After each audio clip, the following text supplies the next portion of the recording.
Hi everyone, welcome to the SEN Sustainability Show. This is your host Faiz, and this podcast is about understanding social entrepreneurship and sustainability and how we can affect our communities and ultimately change the world. Thank you for listening in. And in today's episode, we will be taking a deep dive into the topic of sustainability with one of the subject matter experts in this field. Let's welcome Kumar Vijayendra.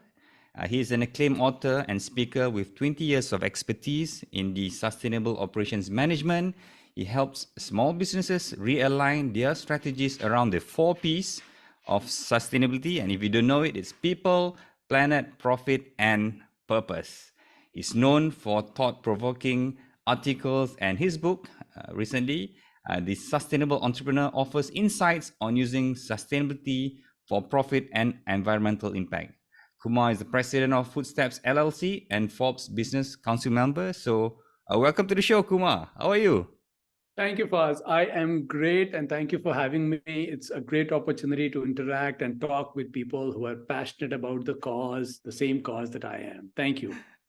Yes, it's a pleasure to have you. And before we start the session, perhaps maybe you can start with a little introduction about yourself to our listeners, besides what I just mentioned earlier. Although you said it all, but then add a couple of things. I am originally from India. I've lived in years. I finished my college, started my first entrepreneurial venture, which was in the space of financial consultancy. And then I worked for the government of my state in India for like 7-8 years. Okay. Ended up managing a state level consulting organization, moved to the US, got my MBA, was exposed to a whole another world. And right now I am, as you mentioned, the president of Footsteps LLC. I'm also starting another organization. Mm-hmm. But then what I'm really passionate about is working towards each of us attaining that shared vision, that shared goal, which all of us have, the Mm-hmm. shared vision of making this planet, leaving this planet a better place than we got it, making this planet better every single day. And that's a shared vision, I believe, which all of us have. That's my passion, which we are going to talk about here. Oh, that's that is very inspiring for someone to think, like, when you say a lot of people look into like businesses and you say the planet, that is very impactful because just to share the listeners, recently the Social Enterprise World Forum, which was held recently in Amsterdam, they changed their vision to now put the people and planet first. So Kumar's work, when he says what planet, the people, and now profit and purpose, really aligns with visions for social entrepreneurs. And you are the president of Footsteps LLC. Maybe you can share a little bit about what this company of yours, what you do in your work. So Footsteps LLC basically started off as a last mile delivery company. So we do Mm-hmm. last mile delivery, Mm-hmm. delivering packages, which this day and age everyone likes to order online. So that's Mm-hmm. the business model. We also now venture out in logistics consulting. Mm-hmm. So that's Footsteps LLC. That's what Footsteps LLC does. Personally, I also help in my passion area, in this area. I also help other businesses, small businesses mainly, go ahead and transform their strategy to align it with sustainability. I see. So that's another But thing that comes up as my consulting. I'm Kumar V Consulting, and on my website. I see. And how does when we talk about you say small businesses, how's their how do you say acceptance or perception towards integrating now when you say I'm a small business and you now introduce sustainability to me? How is the acceptance level in that sense? It is difficult up until the first couple conversations. Mm-hmm. So I'll tell you, based on all my interactions, all my research, and all my interactions with small business owners,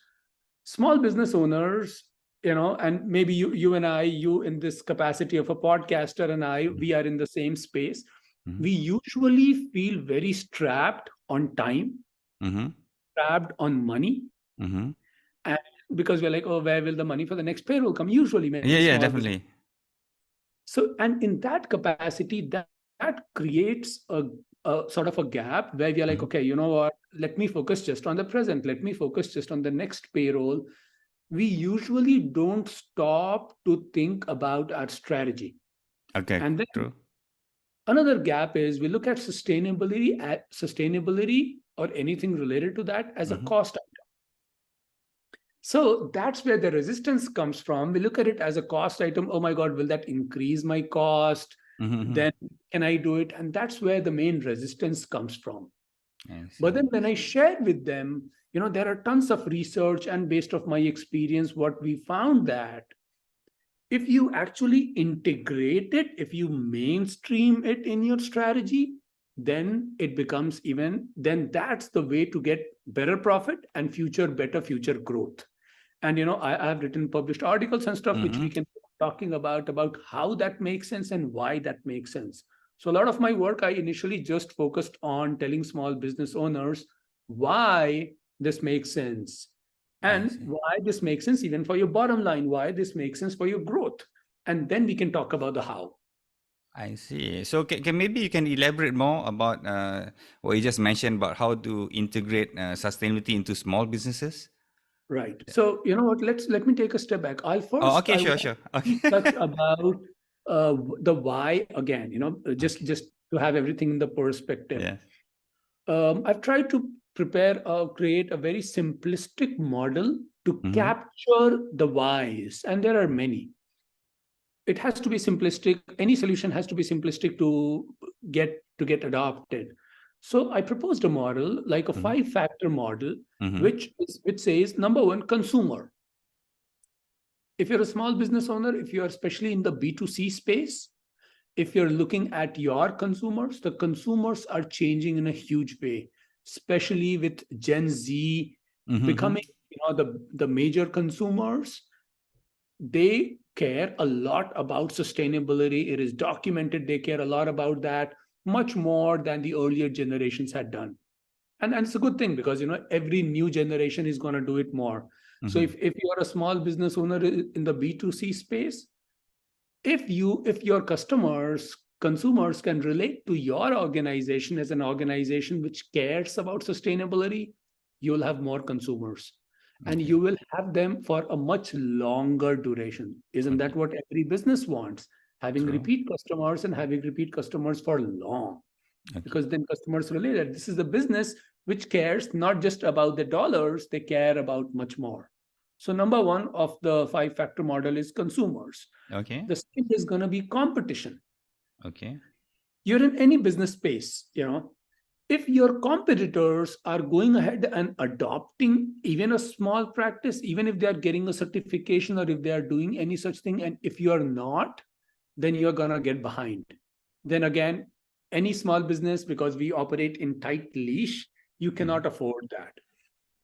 Collaboration with sustainability. And you mentioned something like, you mentioned that you had recently been to a conference, and then there are so many people. This day and age, a lot of businesses, big and small, they are actually going ahead and embracing sustainability. Correct. Which means that if you can collaborate in that space, then you'll have a lot of businesses, a lot of people who are like-minded. A lot of big businesses, they have to create a supplier. Earlier, they just had a supplier code of conduct, but now they also want to prioritize suppliers and contractors who embrace sustainability. So if you're in the B2B space, if you are supplying to any of these big entities, it is better for you to do it now, because today or tomorrow, they're going to bring it up. So again, for your business survival and success. The fourth one is incentives. Most of the countries, most of the states have government incentives, have some special structures going on with nonprofits to support this mission. That again can be an added value for the profit, for the bottom line, for the growth. And last but not the least, if you are an entrepreneur who has a plan that, hey, maybe 3 or 5 years down the line, I want to go ahead and maybe sell off my business. People have that plan. Even in that case, you can go out in the regular pool and go out and try to get the best valuation. But then there are a lot of VCs and a lot of investors who, because of their profile, now primarily want to go ahead and focus on organizations which have sustainability as the core of their strategy. So I weaved this model to explain to business owners that, you just look at it. If you do the numbers, you'll see that sustainability is important, not as an add-on. It is important for your survival and for your success. Isn't that what you want? And then it starts clicking some, light bulbs, and then we take it from there. I see. Because you mentioned just now about sustainability being accepted, well accepted by the Gen Zs and maybe the older generation like myself or older business owners feel that it could be like not just an add-on. So how, this question is, how has the concept of sustainability evolved for businesses, especially for the older generation business? How has they evolved from your perception? So, the whole concept of sustainability, the evolution, and you're an expert in this, the evolution has been, it has happened ever since the 1940s. You mentioned the world older generation. Ever since the 1940s, there were things happening both in the social and the political realm. All these socio-political factors gradually led to where we are today. We are not getting a lot in political history here, but World War II, Bretton Woods Agreement, all of those, they laid the foundation. Then 1983, we had a major landmark where the UN formed a commission called the Brundtland Commission. And Mrs. Brundtland, she, for the first time, demystified the word sustainability for all of us. You would know it, but for our yes, listeners, the Brundtland report, they define the 3 Ps in business. And as we mentioned earlier, you introduced the concept of purpose. And I think maybe because I think everybody has read, maybe Simon Sinek is aware of his work. He always talks about the why. And I think this purpose is the most important thing in terms of why we want to start businesses and why we want to do this, right? So, you know what? And Brundtland Commission defined sustainability. They defined it so beautifully. She did a great job. She said, sustainability is about meeting the needs of the present generation without compromising the ability of the future generations to do so. I'm a fan of really simple definitions and simple models because that's when it sticks better. That's right. Then the UN created the SDGs. And again, you are a subject matter expert in that area. When it comes to business, the way it evolved is it started initially, in 60s and 70s. Even earlier, you would have seen that some big business owners would go ahead and do philanthropy. And then they would think that this is our cause. Then it gradually evolved to business ethics. And then business ethics took a much broader gamut to evolve to environmental ethics. And then when SDGs came in, then we started talking about mainstreaming it. So that's been the evolution trajectory. Right now, where we are at is big businesses, because of the factors which I told you, and others are in a space where they feel the need that they have to do it. So they go on publishing their whole sustainability report every single year. Small businesses, on the other hand, because of the reasons we talked about, they feel strapped on time and resources and stuff. Their participation is not that much. I usually share this example. I say that, just imagine if there was an eagle flying with only one of its wings, it couldn't take a flight. Okay, understand. Small businesses contribute half of any economy's GDP, almost half of any economy's employment. Now, if you're not including this half, then the flight is not going to be enough. So I was saying where we are at sustainability evolution right now is we are accepting it as an add-on. What my drive, what my passion, what my purpose is to be able to get it to be the core of your business strategy. So this is the evaluation. This is where we are right now. I see. And so how do you how do you get, when we talk initially about the planet, right? So how do you get people to open their mindset? Because to them, like, okay, I'm just trying to survive here with my business. So how do I incorporate putting priority at the planet, as when it comes to sustainability, it says preserving the future of our future generation. How do you change their mindset to accept that sustainability shouldn't be an add-on, but it should be something as a main point that drives their businesses? First is doing numbers with small business owners, their Okay. 3-year, 5-year, and 10-year numbers when it Okay. comes to those 5 factors. The five Okay. factors which I mentioned you: consumer, Yes. competition, collaboration, incentives, and Incentives. business valuation. That's the step one. Mm-hmm. That's what opens people up. Mm-hmm. Then we talk about, currently some of them are doing things like, like, hey, I have I recycle my waste. Mm-hmm. And I tell them that's really awesome. That's great. But that's an add-on. That's not the core of your strategy. Correct. Then we talk about making it the core of your strategy. And there are a couple of things here. Mhm. If you're making it in the core of your business strategy, then you'll start with this goal in mind and Mhm. then try to weave everything back rather than trying to fit it in.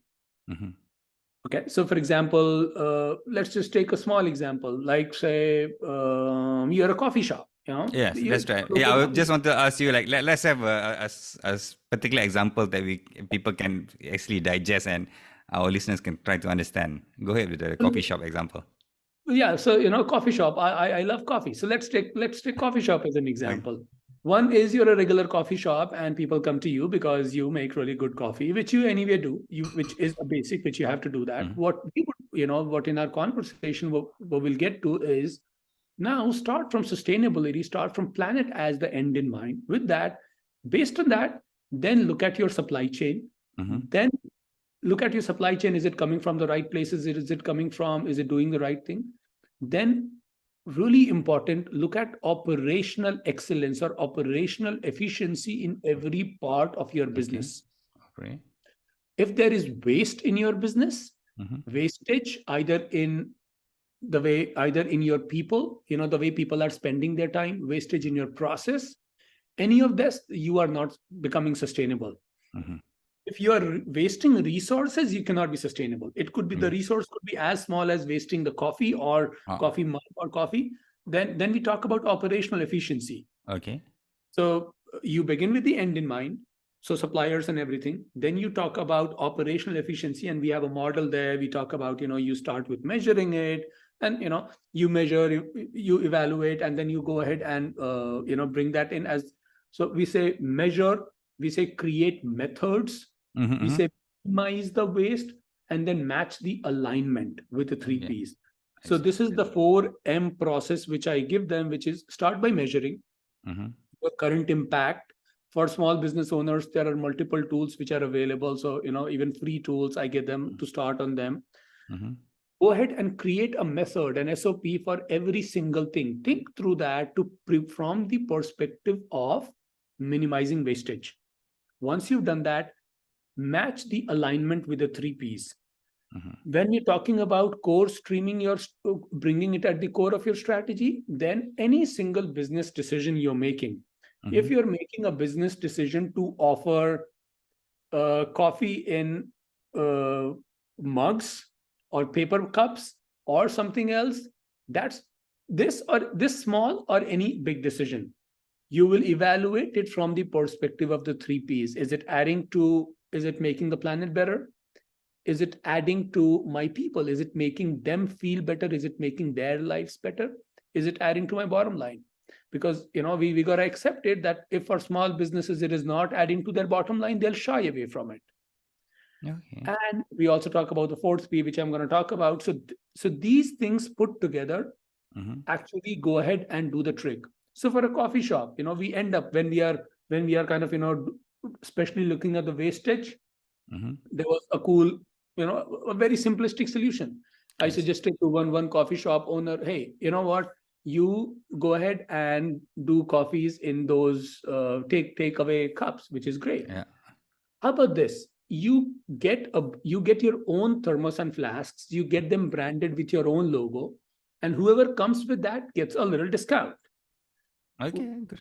What does that do to you? A, that gives you repeat customers, people who care about uh, relatively like a dollar discount on their will come to you, and people who care about sustainability will come on you.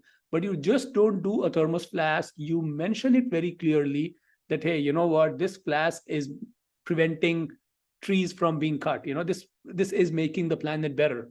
So your consumers are relating to it. Everything on your mission, your vision, your walls, it has to relate to that. Hey, we source green, our processes are green, So when you come to us, you're in fact not just having a great coffee, you're also doing your little bit in making the planet better. When people start relating to it, Mm-hmm. when your employees start relating to it, we also do meetings with employees. Oh, okay. And we found that employees, when they relate to their business as working for a much greater cause than just their bottom line, Mm-hmm. they relate to it much better. You know, Yeah. their Yes. motivation, their involvement, because then they are thinking that I'm working towards a bigger cause than just getting my paycheck, which you're anyway getting. But Yeah. then doing this, you're also, why are we bringing in waste reduction and efficiency? Because we want to save the planet. I You know, see. it gives the why, and that's where the purpose and everything comes in. I So, you know, understand. that's one example, and it happens through a few sessions with the business Mm-hmm. owner I when we see. are working on the mission, the vision, the operational efficiency, and all those aspects. But just a brief kind of, overview of that. I see. And when you talk about, you have sessions, you talk to business owners, is there a way that people can reach you? Is it through the website? You have a website that's I am My Kumar. website, I am kumarv.com. Oh yes, so there's a promo for your business or business owners. If you need to get a consultation, you can always go onto imkumarv.com, right? And Yes. earlier on, you mentioned okay, those five things. Competition, consumers. One of it is very interesting to me because you mentioned collaborations, and where I come from, our organization Catalyst 2030, we're big on catalyzing collaborations to promote systems change for the world. So how do you, for a small business owner, we understand the concept. Okay, now he's already changed his business model. He's having this, environmentally friendly coffee cups. But how do you promote catalyzing or this collaboration that is part of your 5 steps in business for sustainability? Maybe The you can great elaborate thing, more.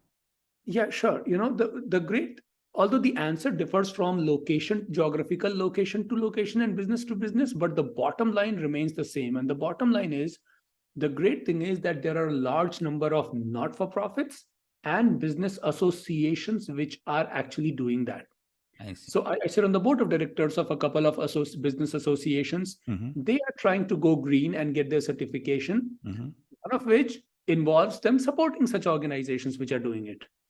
There are not for profits in my city, in almost all the cities, which are not just providing free consultation, Mm-hmm. but also supporting you get sustainable. They are providing you the access and contacts of other business owners in your geography, even in your supply chain, who are already associated, certified with them. So, one business which is passionate about green, it is easier to relate and connect to another which is about green. Then that's where the collaboration comes from. The collaboration is at all levels in your supply chain, from the companies which supply to you, to Mm-hmm. your marketing agency, to every single. And for all of these, there are organizations which are supporting. They're really passionate about it. For starters, I would even say LinkedIn. Okay. You know, just going on LinkedIn for starters, someone who's still on the fence, like, should I not? Mm. Will it add value? Yeah. Go ahead, go on LinkedIn in your area, search for organizations which are supporting other organizations to become sustainable. You'll see a lot of like-minded individuals and Mm-hmm. businesses. Mm-hmm. Connect to them. They could be your next B2B customer. They could be Mm-hmm. your next supplier. They could be your next, door to a VC. Mm-hmm. So a lot of those collaborations are available.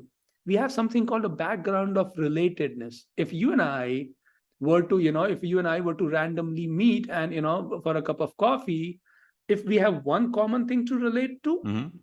for example, this conversation, then we would hit it off. You Yeah, know, definitely. it happens every second.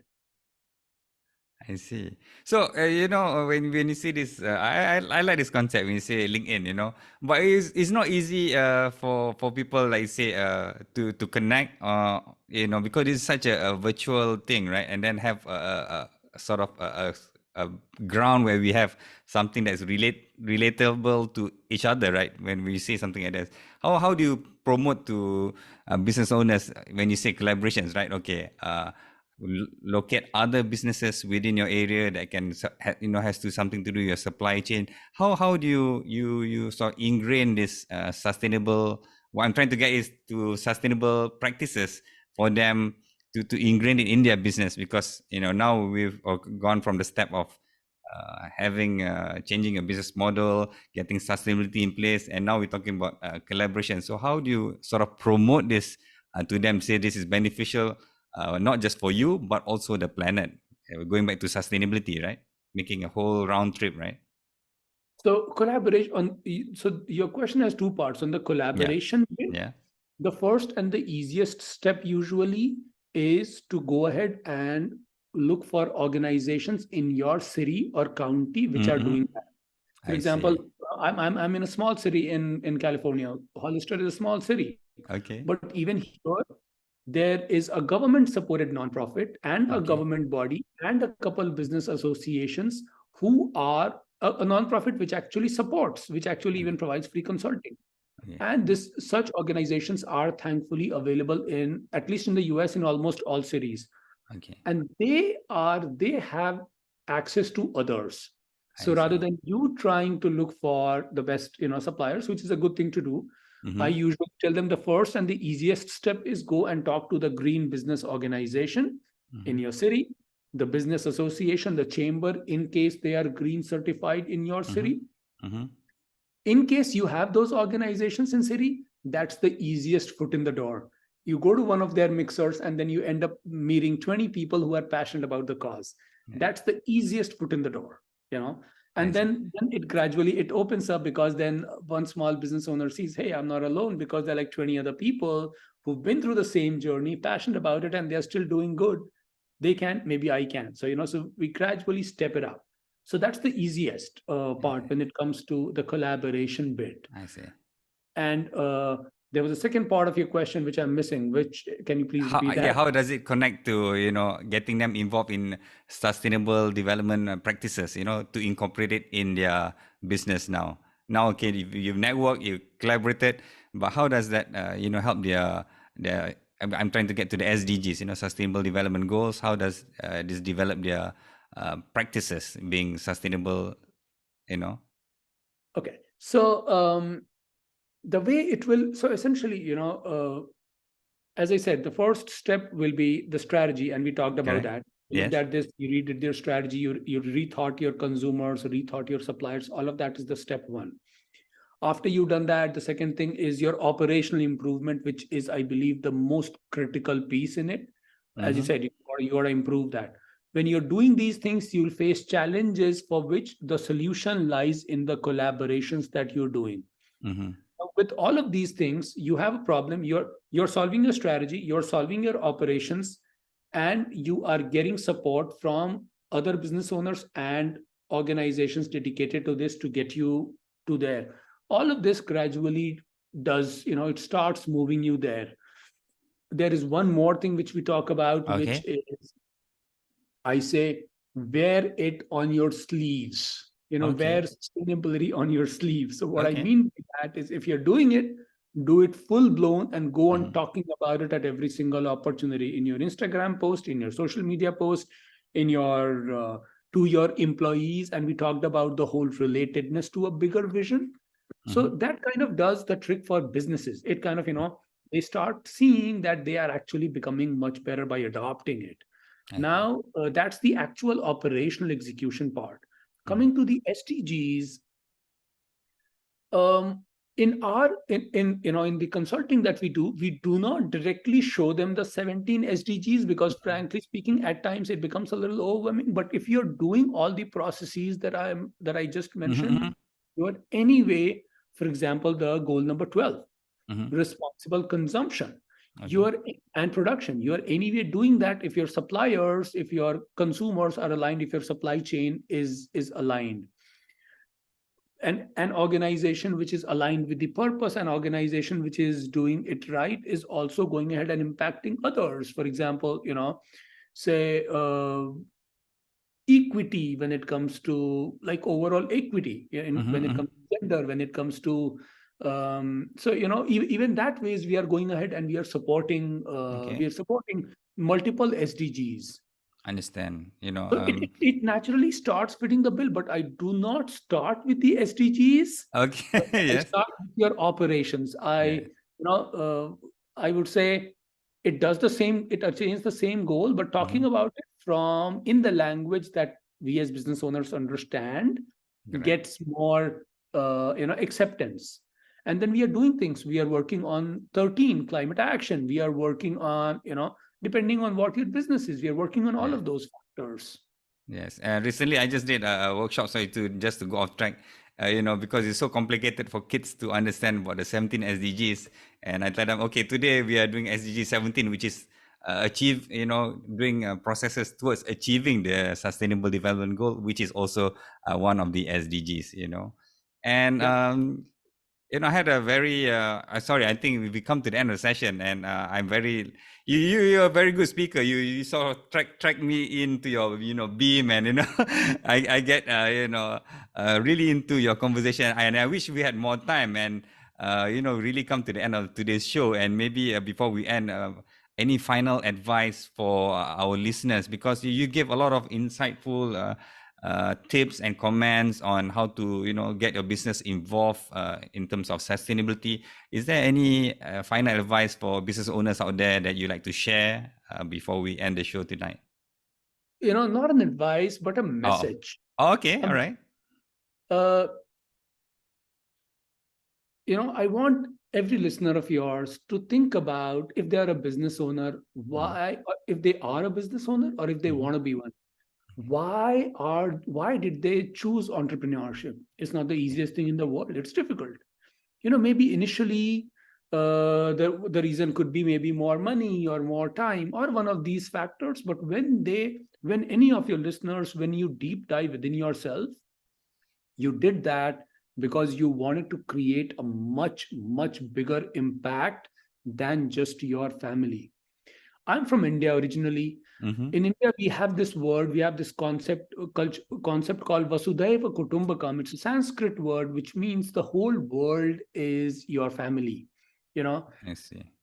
if you're taking ownership just for yourself, your life is focused just on this. If you're taking ownership just for your family, you're a family person. If you're taking ownership for your city, if you're taking ownership for the whole planet, all you need to do is to go on expanding that ambit. And isn't that what you wanted to do when you actually became a business owner? You wanted to go ahead and expand that ambit of yours. There can be no better way to do that, to attain that goal, than adopting and embracing sustainability fully. Once we are aligned with this, me and my book and others, there are a lot of people who can support you. But the first thing is let's go ahead and refuel that passion which started you off on the path to entrepreneurship, on the path to creating a much, much bigger impact than just your own self. Yeah.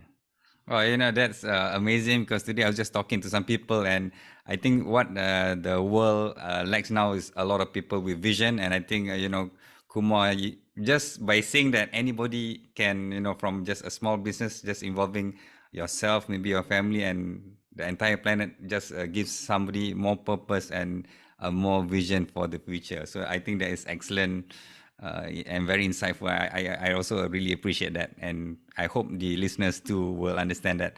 With that kind of vision, you can definitely help change the world. Wow, that's amazing. And thank you so much for being on this show. And a quick recap today for our listeners on our session with Kumar. His message is clear. Business leaders should actively engage in sustainability efforts and measuring and communicating their contributions towards this SDG, or Sustainable Development Goals. And his journey from sustainability professional to author and speaker should inspire us, and you too can be as successful as him, and have the planet at the very heart of our uh, purpose, right? Our why. Yeah, Yes. let's leave the world a better place than we got. Let's do it together, and we can do it when all of us do it together.